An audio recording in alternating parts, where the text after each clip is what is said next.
Hello, Rob. Hey, what's up, man? Good, buddy. Pretty good, man. Another day in paradise, Yeah, quarantine city. quarantine paradise. Yeah. Oh man. Well, we got a special show today. Okay, it's a special edition of Rocker Mike and Rob presents, and today we're going to present Rob, Rob Holy Rossi. shit! God Rob, damn it! it's you, motherfucker. It's It's you. about time, damn it. Well, everybody knows you, Rob. Okay, and you're very well liked, well respected downtown. Uh, I don't know why you're a fucking scumbag, but I just figured, be nice here. I'm just kidding.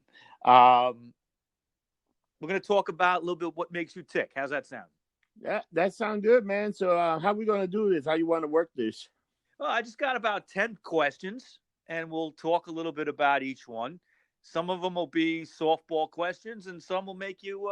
We're gonna have to pick your brain a little bit. We're gonna All right. take you down memory lane a little bit and talk about Holy shit! a long time ago and the old back in the day stuff. Yeah, man. Let's go. Let's do this. All right. Now, you grew up in Hell's Kitchen, right? In the Yeah. 80s? No, actually, I grew up. I was born in December 15, 1972, in Hell's Kitchen, a hospital called St. Clair Hospital, which now is like a nursing home. Right. So there's still a bunch of people dying in there. Oh.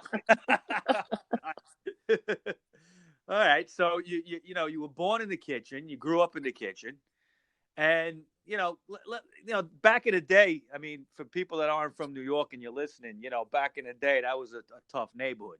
Uh, it was traditionally Irish, and then it became Hispanic and a few other, races involved in there. Um, you must have seen some outrageous stuff in your childhood, right? Growing Yeah, up. because as a kid, man, that you know what, pretty much Hell's Kitchen was where you got all your produce, like all your fresh fruit, your meat, Right. your fish. Like they had a bunch of butchers, they had a bunch of like fruit stand. It was very different than what we have today. Like today it's like Yeah. restaurant and very watered down. You had your fucking saloon, and Yep. you had your people that ran the neighborhood and people that were like, okay, just don't fuck with these Yeah. guys. You had the Westies were a big prominent force It back in wasn't the day. even always the Westie. It was like you had your fraction. Like you had some Italians Yeah. down there. You Sure. you had some Puerto Rican gangster that they were like the fucking coke. It was fucking weird, dude. I'm telling Yeah. you, there was like a weird shit going there. I was a little mix of everybody all, packed in there good. And But the pimps. yeah, well, yeah. I mean, I can remember well, because you were, a hop, skip, and a jump from Times Square.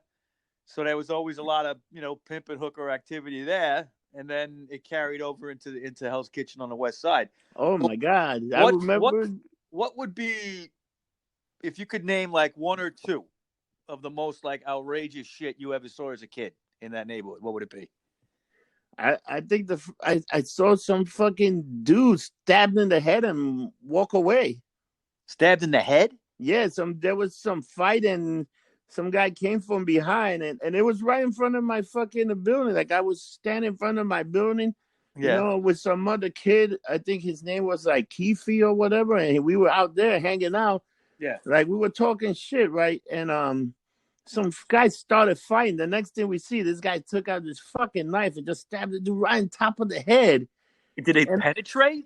Like went in his head? the shit was in his head. Like the knife was in his head.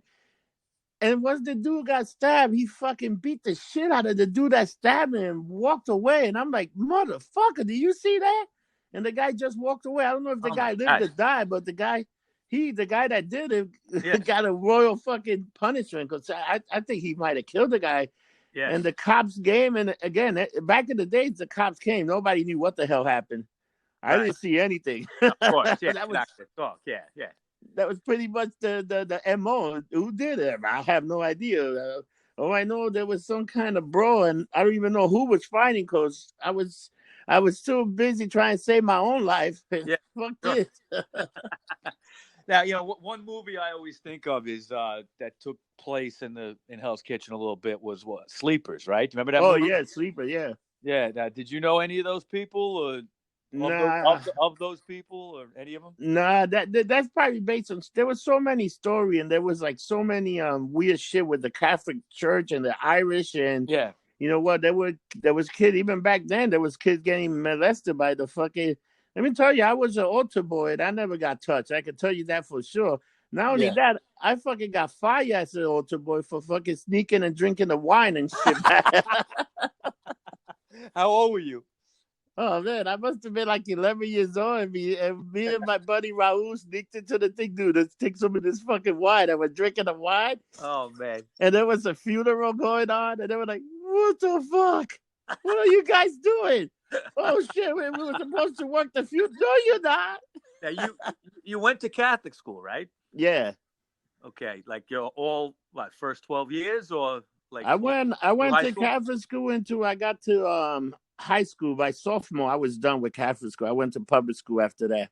Okay, like first like 10 years or so, right? Yeah. Okay. Now, were you a good student?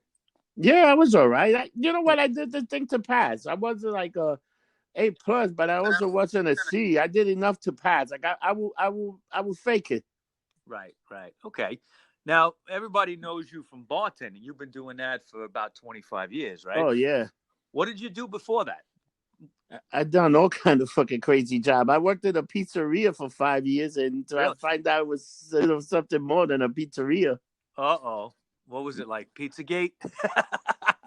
It was a pizza gate. It wasn't that, but it was I was I was delivering pizza for this guy that he would deliver a bunch of pies for Right. the fashion industry, and I would go every day. I would go to I would work. I would go to school. I would get off like at 3:30. I would go home, eat something quick, and then I would go to the pizzeria, and I worked from 3 to 8 o'clock. About how old were you when you were doing this? I was 11, 12 years old. Oh, okay. And I would the guy used to tell, hey, can you deliver some pizza? It was all in the fashion. That was all the fashion industry, and the pizza parlor was located on 30.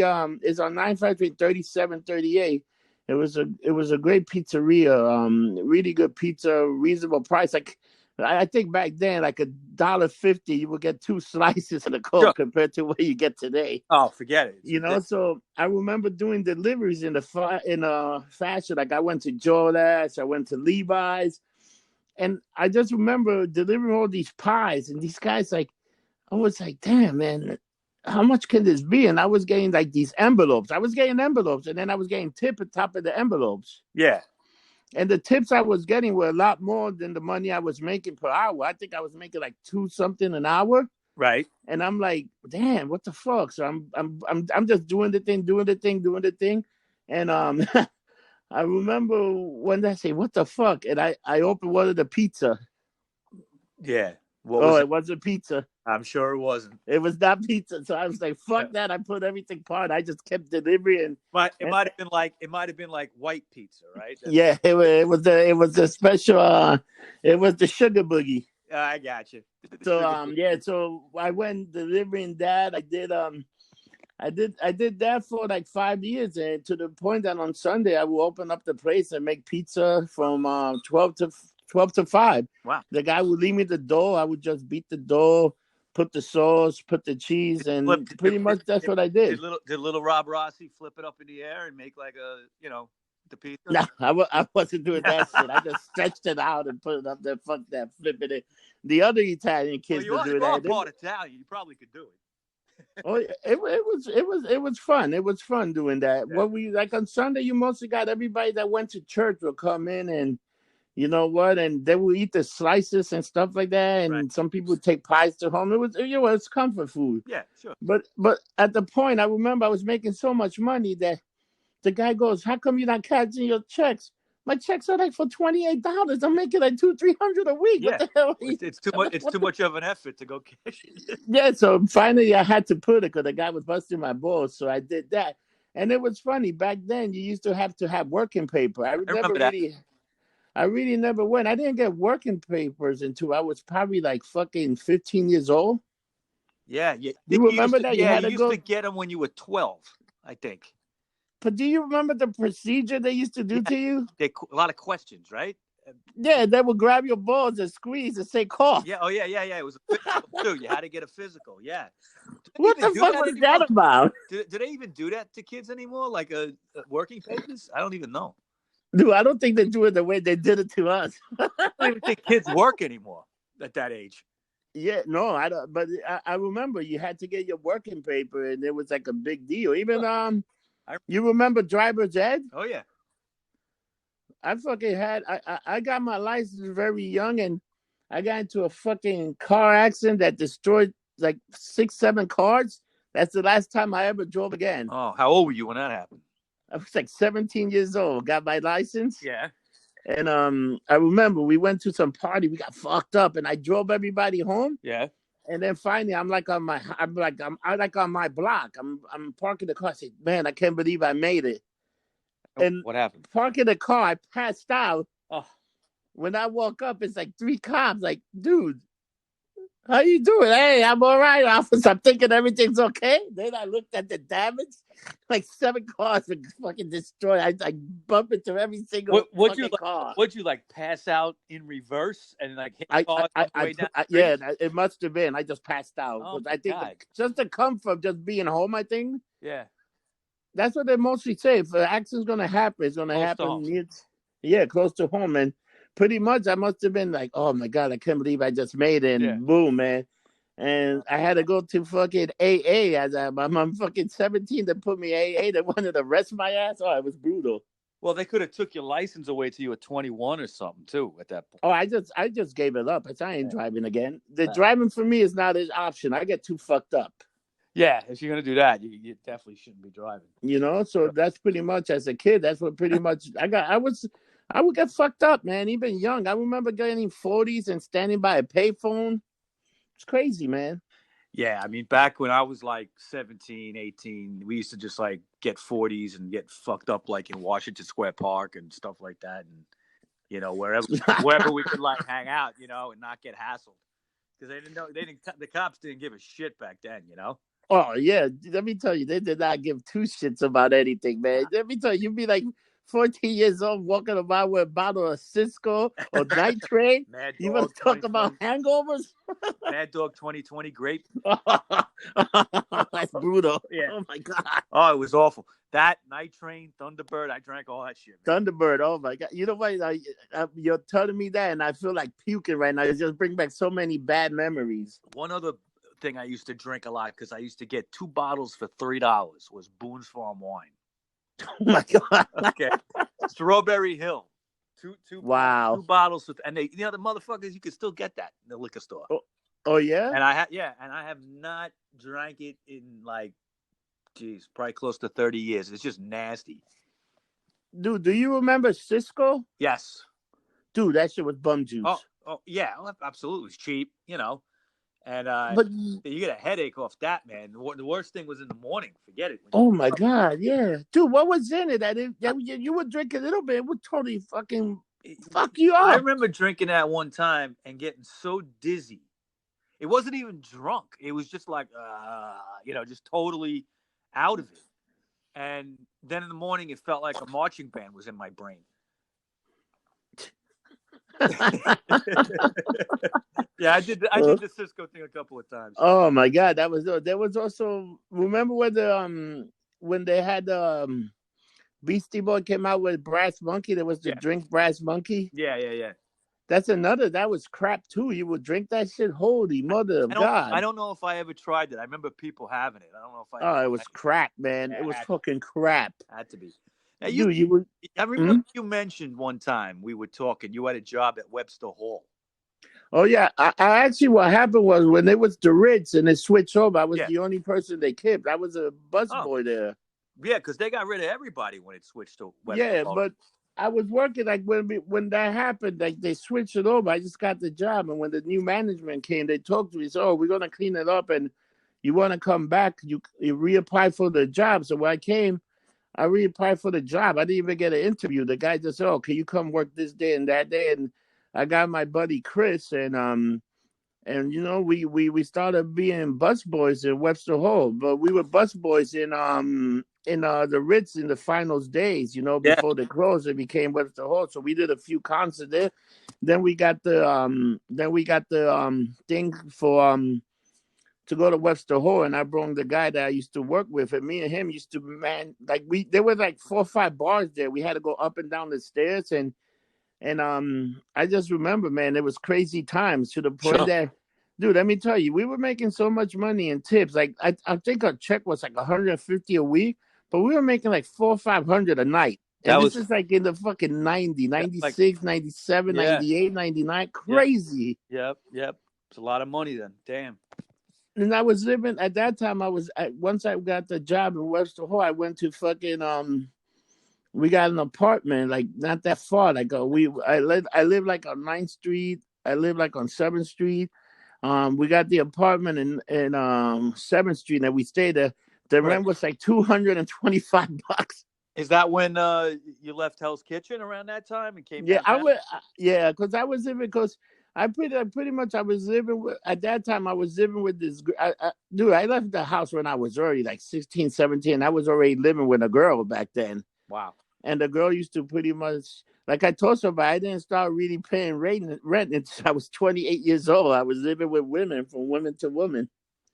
And they were paying for you. And they're paying the rent and everything. Like I would pay for a meal, but I would live with them. Like, and it was weird. Some of them lived with the parents. It was such a different time. It was crazy. What was your secret, Rob? You must have a some secret, man. I don't want to know. I always told somebody I'm like a mutant. I can talk your pants off. You got a good line of shit. Oh man, and it's like it was funny, but every girl, you know what? When I worked at West, I used to get them in for free. I had like a little guest list, get a bunch of people for free. And then there I started doing a bunch of other shit. I used to go to Bar None and get all fucked up before I even went to Webster Hall to work. So I would already be half in the bag, and then you get there to work. By the time you got there, you went up those fucking flights of stairs. You were fine. You were sober. Oh yeah, definitely. And you're carrying like 2-3 cases of beer, and you're like, yeah, sure. It was brutal, man. Yeah, no, I was in there a million times when it was the Ritz, and I remember how the bus boys busted their asses. Yeah, you can see it, And you know what? Back then, dude, the drinks were expensive back then. It wasn't like it's cheap either. No, it wasn't. I mean, it was. I forget the prices, but it was expensive for back then. Yeah, dude, I think they were getting back then. They were getting $7 for Heinekens. Think about that. Yeah, right. And the mixed drink was something like $8 to $9. And now it's not much more, but still, it's more now. But now it's much more. What are they getting there now for a mixed drink? I haven't been in there. I think for a mixed drink, they get anywhere between $12 to $15, and depending on the beers, between $8 to $10. That's crazy. They make all their money with that. Yeah, because you know what? They think about it. The tickets probably mostly goes to the band. And then probably they'll I can't see them giving them a position. Only if you're a big band, I can't see somebody getting a percentage of the alcohol. No, right? No, you never would. Usually, in smaller clubs, sometimes if nobody drinks, that's bad for you. You know what I'm saying? Like if you're bringing people, like sometimes they'll say, club owners will, like in small clubs, like if you're just, like the Continental type place, back then, like nobody drank. Oh, well, can't pay you the whole thing we said. Nobody was drinking. Yeah, that's crazy. That used to happen. Yeah, but in Continental was a little different. If you brought a very big band there and you brought a crowd in, they will give you like a good 10% of the bar. Yeah, I mean, back in the day, one band that used to always pack it out was like the Waldos.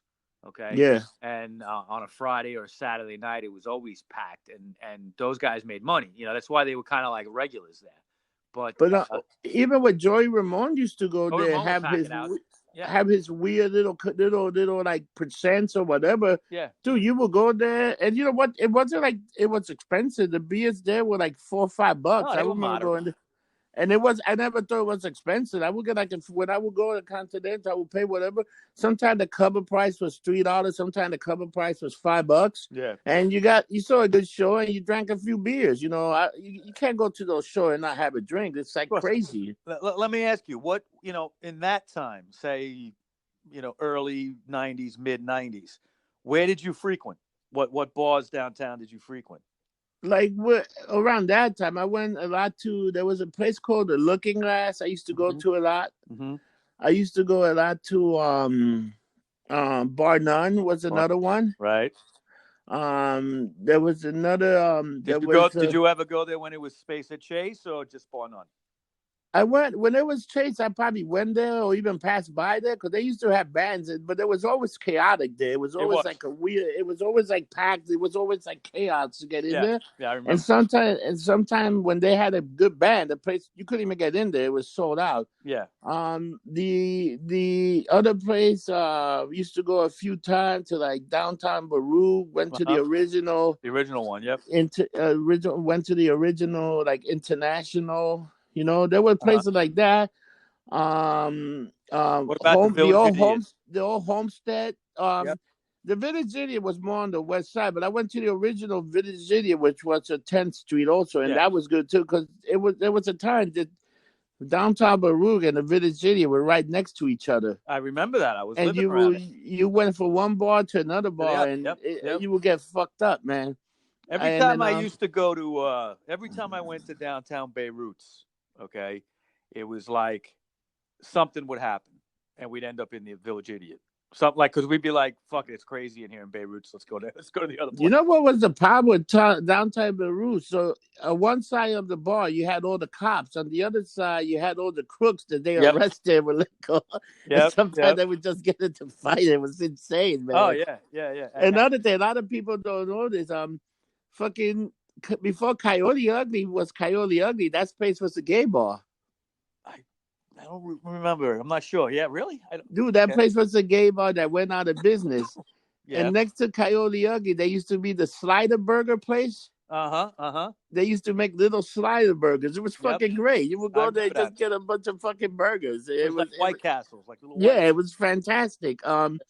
And Stromboli was really good back in the day. Stromboli used to have a line. It's not like what it is now, but you used to go to Stromboli, you would have to wait online when they first, I know. And it was always a line, and everybody ate there. Like those pitches in Stromboli of the Beastie Boys that they still have up, that's just like commonplace back then. Do you see anybody? I remember one time running into like Marky Ramone, right?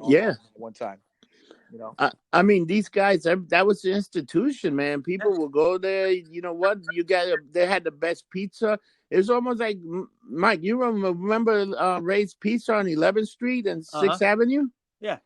The pizza, you know what you want to talk about? That's the only pizza that sometimes was so thick you had to eat it with a knife and fork.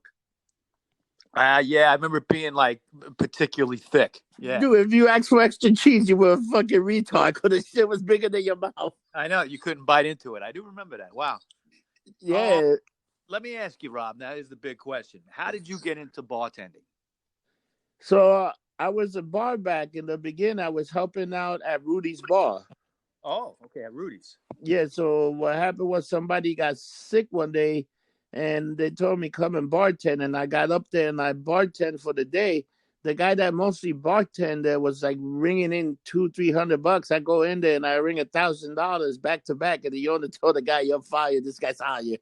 Oh my God! Wow. And it was like, and I worked there. Then pretty much I just got tired, and then from there I went to the Ritz to work at the Ritz, and that's pretty much what happened.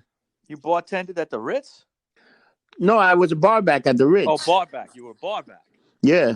Okay, but how did you start like doing bartending regularly? Then you know what? Then I would do it like on the weekend. I would work in random bars, just filled in and stuff like that, because I had like a regular job. Like I was working at Tommy Hilfiger. I was working, so I had so many random jobs that you'll be like, holy shit! Like, yeah, there's some jobs I won't go into because shit got fucking crazy, but. You know what? It was just working. Like I worked in Tommy Hilfiger for a while. I worked at MTV for a while. I did a bunch of What'd you do at MTV? In MTV, I worked in IT for a little bit. Okay. Right, and this is like when like it first started. Like I would, and the worst job they ever gave me, I had a chaperone, Redman and Method Man. And I didn't even know who these motherfuckers were, and they got me so fucked up. Oh man, what did you get? You high? Dude, they were smoking some shit, and it was Yeah. like shit I never smoked. And they was just smoking, and my whole job was to keep these idiots sober. No, Yeah. Couldn't do it. they were drinking booze. They had booze. We even went to a point that we got in a limo. We went to Club Envy, which I don't even know, and we got I fucked up. remember that. Yeah. I just remember dropping me off on Avenue 8 and 9th Street, and I just fell out of the fucking limo. I just fell out of the limo. I was on the streets, man. I was that fucked up. Oh man. Well, you've been doing bartending pretty much, in the bar business for 25 years, right? More or less. Yeah, I'm going to tell you a funny story. You know what's the first drink I had to make? Go ahead. What was it? Never made a drink. Didn't know how to make a drink. Somebody walks in. Can I get a margarita? Oh. And I looked at the motherfucker. I gave him a shot of tequila and a Corona. I said, "There's your fucking margarita." and the guy just say nothing. That's it. You took it? He just took it. He just took it. Anytime you come in, can I get? He would tell people, "This guy makes the best margarita," and I would just put a shot of the Corona, and the guy was like, "Yeah." He loved it. And people would look at him like, "What the fuck? That's not a margarita." Don't tell him that's not a margarita. Don't get him mad. It's just a bunch of Mexican shit thrown together. It was funny. No, I would just put a shot of Corona in a Corona beer and a shot, a margarita. Yeah. And then finally, I learned how to make drinks and started reading books and stuff. I didn't go to a school like bartending school. Bartending school is a crap of shit.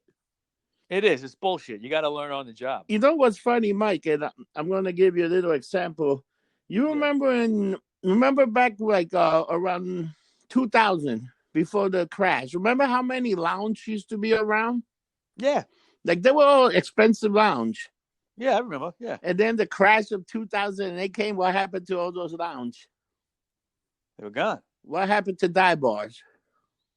Gone. Well, they got bigger, right? No, they got bigger. What do you think is going to happen after this pandemic? You think people are going to go out and get these fancy cocktails with these mixologists paying $22, these expensive? No, it's going to be a different mentality. Guess what? You think dive bars are coming back? Dive bars are coming back. I'm going to do a whole, Eric wants me to do a guest blog on his thing. I'm going to write about how I think it's the end of fucking cocktail bar and it's the comeback of dive bar because people are going to be looking for a bargain, especially. Think about it. People that didn't work, that they still want to drink. Yeah, they're going to find the best price. And people that are going to open bars are not going to go for like the real fancy, expensive shit at first. They're not going to put that money out. No. They're going to. Yeah, you know what? I didn't even think about that. I think you're right. I could see some of those expensive places just not coming back. And dive bars taking their places. I could see that. Dude, look at these fancy places like that place Lucky Stripe, another place like look at Paris Cafe that got fucking expensive as shit. Guess what? Yeah. Paris is gone. Guess what? Jeremy's still gonna be around the corner. Yeah, Jeremy's right. And Jeremy's it's cheaper and it's a much better atmosphere, you know? Yeah, it's like a regular crowd. You know? Yeah, like you get Paris was there a long time. Paris, I think the history. I think Paris was there 147 years. Something like that, yeah. You know, and check this out: the mentality. The way people buy, the way people are going to go out. You know what? A lot of people think it's going to be back to normal right away. People are going to know. Dude, some people are going to be mentally fucked up out of this shit.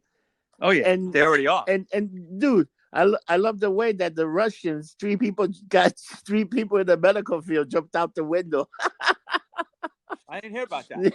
Look at them, Russians. 3 Russians that were fighting the pandemic. They jump out the window.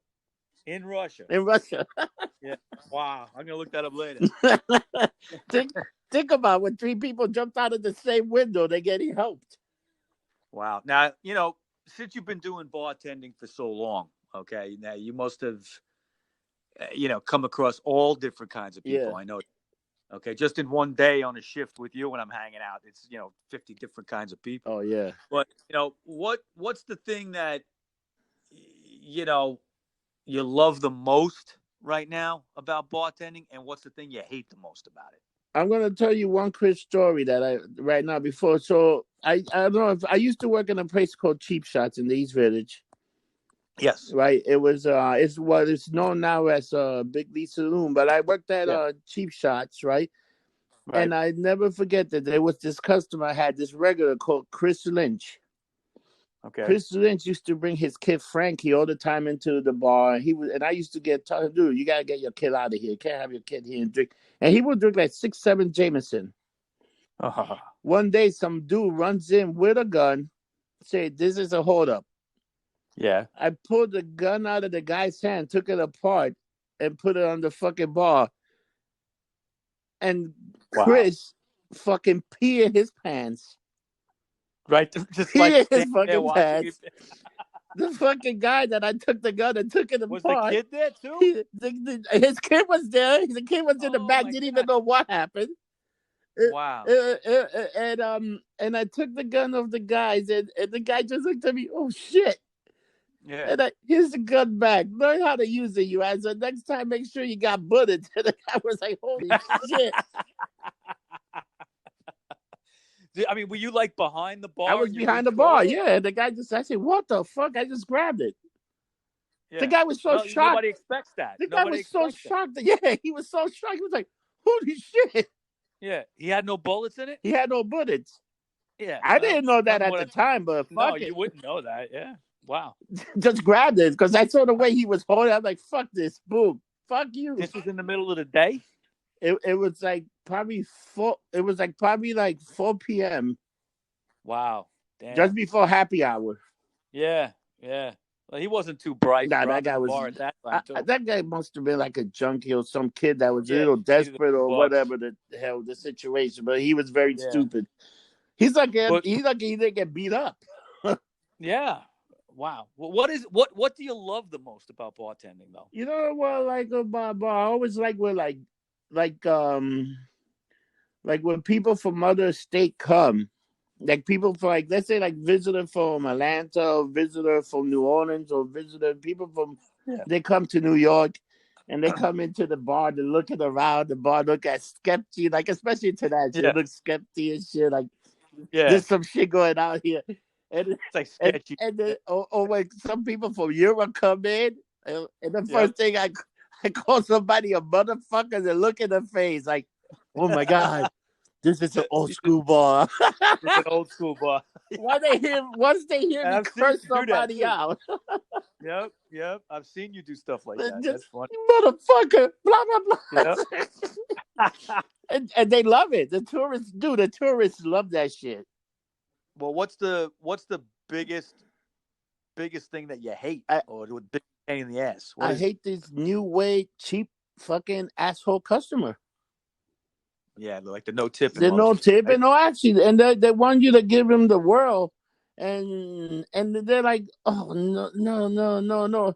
The other dude and I hate to call this out, but there's like a few black customers that they're the worst too.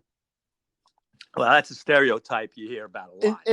And it's not even a fucking can I get a drink with no ice? All right. You know you're only gonna get an ounce pour. They think they're getting more. They think we're ripping it apart. Right. Oh, can I get a Long Island iced tea and make it? It's like holy shit. And this Well, dude, and I hate to it, say, I hate to yeah. stereotype it, but there's a lot of them that do that shit. I'm like, what the fuck's wrong with you people? Yeah, I've heard that in people that are waiters or waitresses and stuff. Yeah, you get that. You hear about that. Between that and the But kids, it's like, dude, what the fuck are you people think? This is my theory. If you don't have enough money to fucking buy it, don't go in. well, one time I won't say who it was, but one of your coworkers at International, okay, behind the bar, said that they got into it with a customer that was basically it was a group of young kids, early 20s, and they told the bartender, well, the bartender overheard them saying, "Why do we have to tip? It's a stupid habit started by our grandparents. Why do we have to do that?"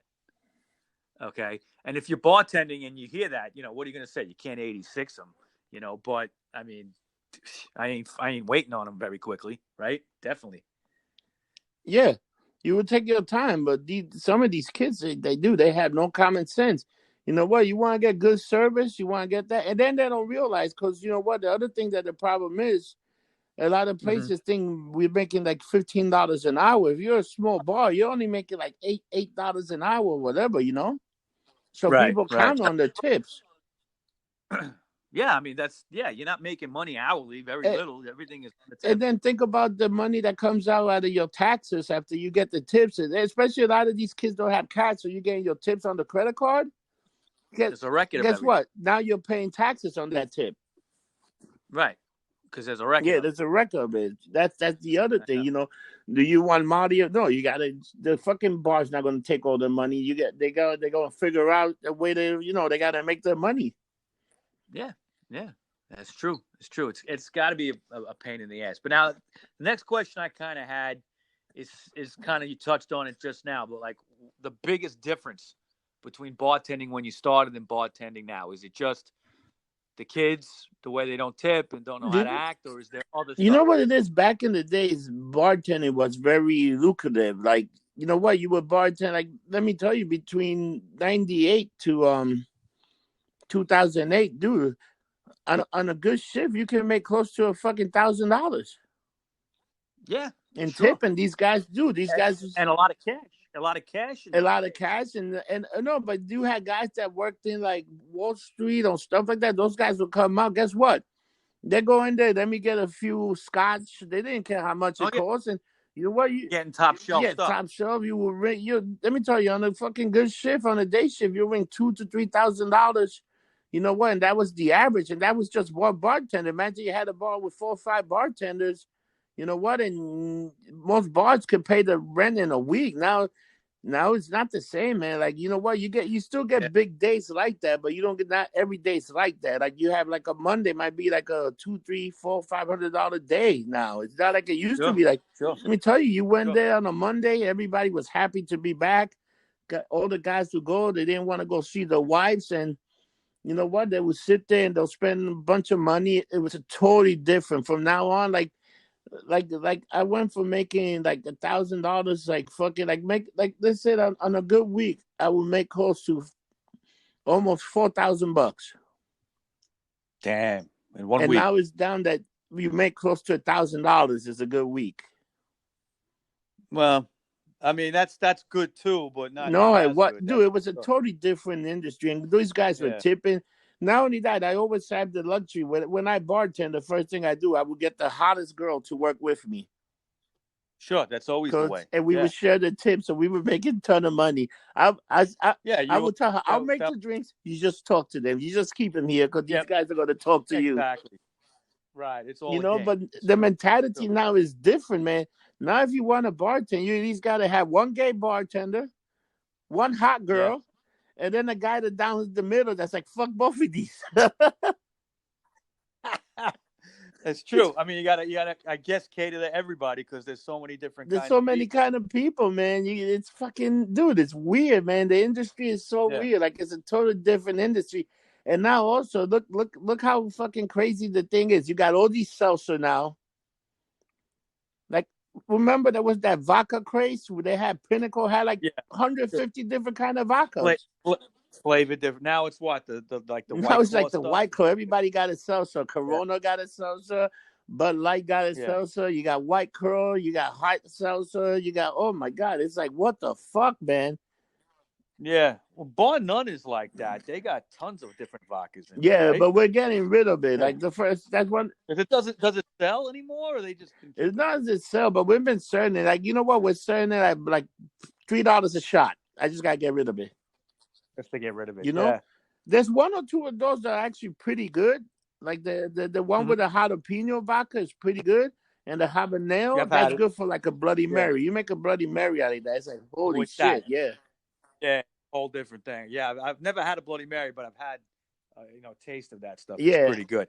Now let me ask you. You have worked in several bars. You've been involved with Yeah. several bars. I remember Boss Tweeds, Cheap Shots, international, obviously I worked going at the on. Barney Stone also downtown. Which the one down like by The Wall one all the Street, way down by Trinity Street. Yeah, Trinity I Street. worked there Right, too. right. I used to do the day shifts. I did the day shift. I did day shift there for a few years, and then used to do Sunday days. Now, one thing with you is you've developed a way of fixing bars. You have that reputation. Okay, so given your talent with that, or maybe other talent you have with running bars, what do you feel is like your biggest accomplishment or like kind of proudest moment in bartending? I think being in Ball Street for as long as I was, it was a bar that was so many. I had so many different managers, stuff like that. We were able to still make money, and then it's proven once I left, what happened to that place? It was gone. Gone. Yeah. And Now it's a yeah, sushi no, joint. and it's a chicken place now. A chicken place. Oh yeah, chicken. Right, right, right. It was a Yeah, it Japanese was place. the Japanese fail, and then but think about that, and it's like longevity. I always find a way to innovate myself or change.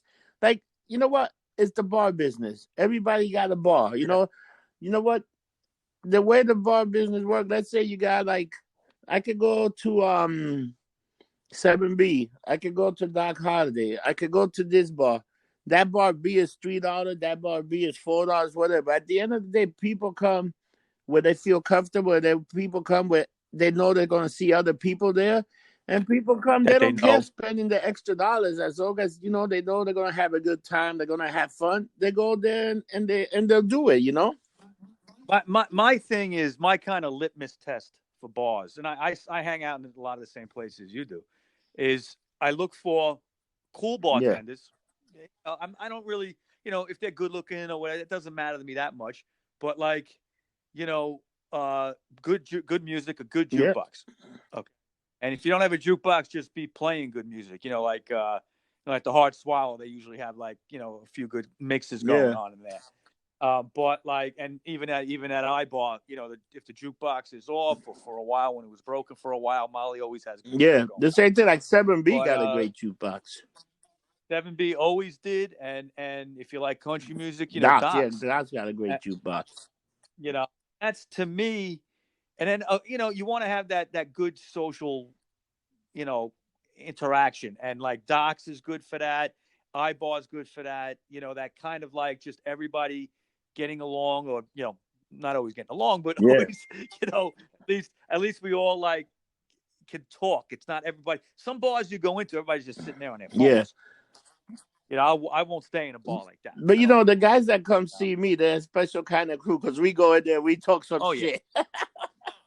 No, and that's why that's how me and you Yeah, became friends right away. It was like we became fast friends because I'm like that too.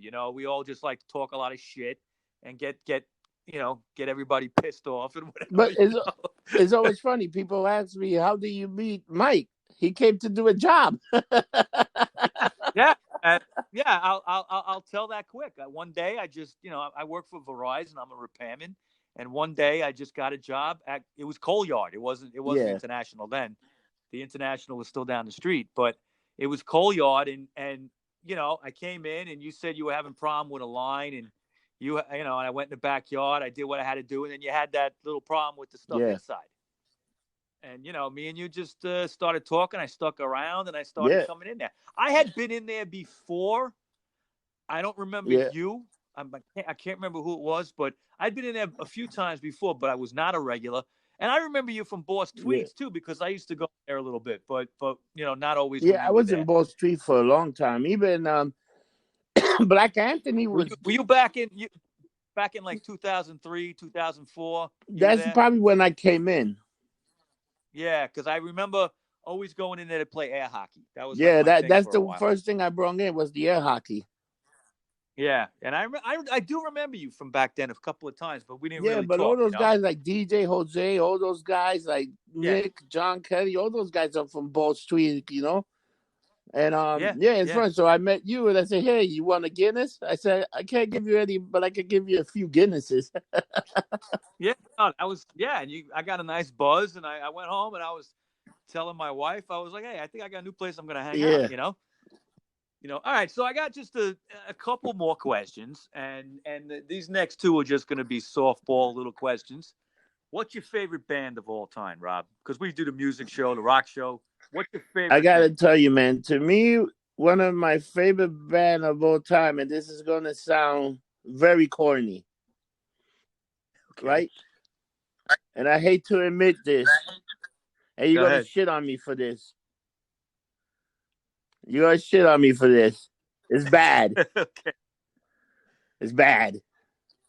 All right. What is Duran it? Who is Duran. it? Ah, really?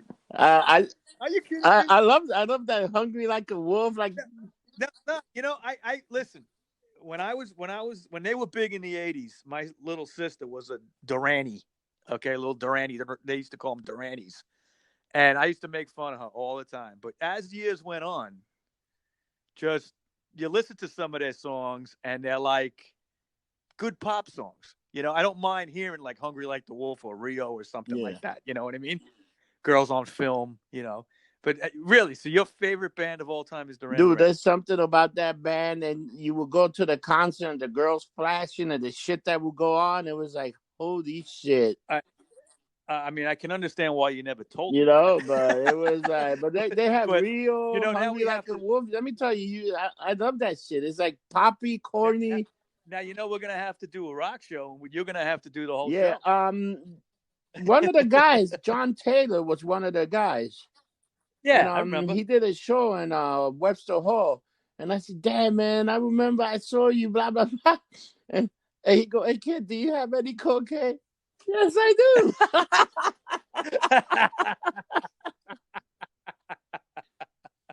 Dude, Oh I man. told Okay. you my Anthony Bourdain story, right?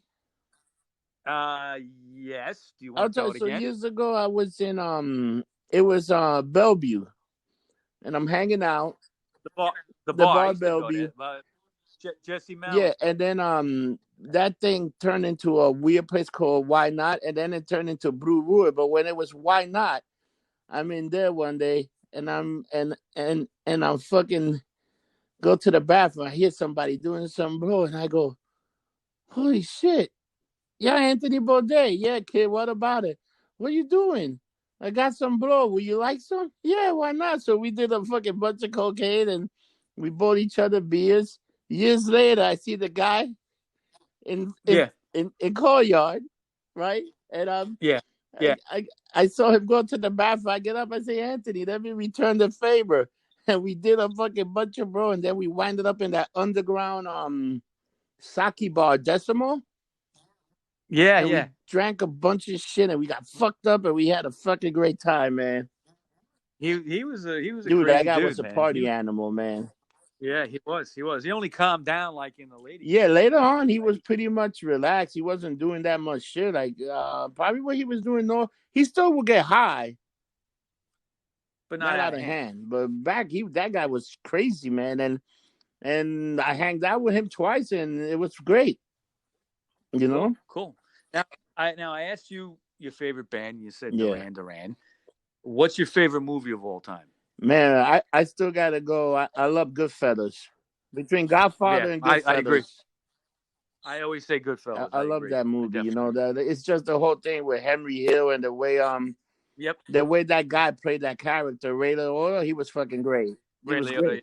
Yeah, he was, and just the way the story was told, it was to me about as accurate as you could ever make a gangster Yeah. flick. Then You know, The Godfather's great, but like I really don't think these people like sit around kissing the yeah, ring. You know you what know I mean? what the other movie I always love too, which got but Pulp Fiction is another favorite of my movie. I Oh yeah, love that shit. That to me, I thought that was a I'm great a movie. yeah yeah. That's definitely one of the greatest movies of all time. Pulp You Fiction, that's know, for but sure. there's something about Goodfellas, man. That whole and it's funny Mhm. how you notice what came back Karen. If your if your wife's a total idiot, your girlfriend is idiot, you call Yeah, her it's a Karen. Karen. Yeah, that's the new thing. Yeah, if your wife's a pain in the ass, I she's can't a believe they Karen. brought that shit back. I'm like, Yeah, that's funny, man. That is have funny. you seen?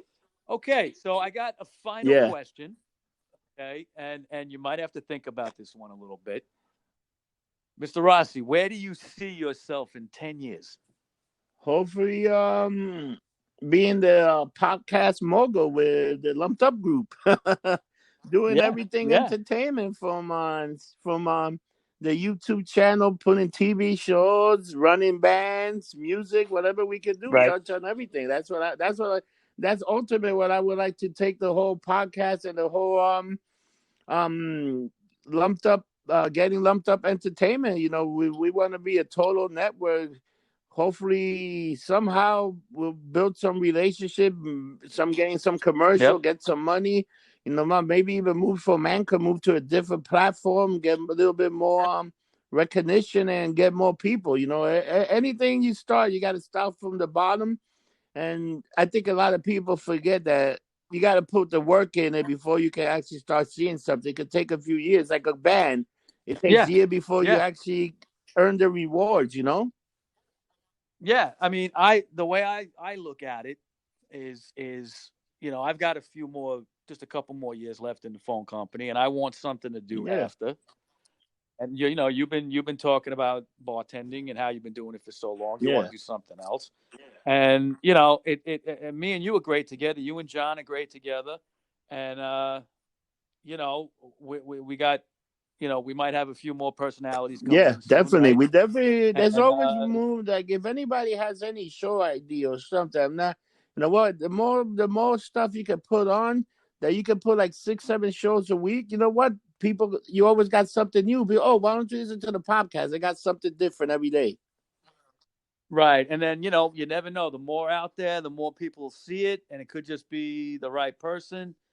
And that's what we've been trying to do. And we've been having fun with it. It's work. It's not easy all the Dude, time. think It about takes it. We time. started with 60, 50 people listening. Now we're getting like most of our shows are getting $500, 500 downloads a week Yeah, on the sometimes podcast, more. And and then yeah, the YouTube is weird because YouTube, the thing I know, somebody tell me watch how long they watched your channel, like we get a few quick view, but we also got a lot of show that people watch. So on the thing, there's people that have watched our show. Like we got like something like almost 10,000 minutes that people have watched what we have, yeah, right, which is right, crazy. right. It is. It is. It's a little hard to figure out, but the numbers are Yeah, there. and then we have You know. shows that hit 1,300, 1,100. I just don't know. I don't know what the magic is. I have no idea. Yeah, and then you'll also look at Yeah, where. Okay, Iran, Saudi the Arabia. Saudi Arabia, the random. I was like, what the fuck?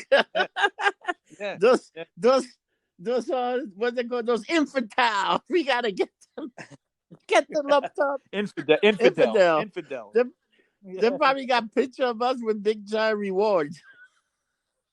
All right. Well, okay, Rob. Listen, I really, this is great. We got to pick your brain a Yep. little bit, and everyone knows you, and they might have known some of these things, but I'm sure we all learned a little something about you today. Especially the Duran And Duran. I'm gonna get shit on. yes, yeah, I'm gonna call you later and break your balls about that.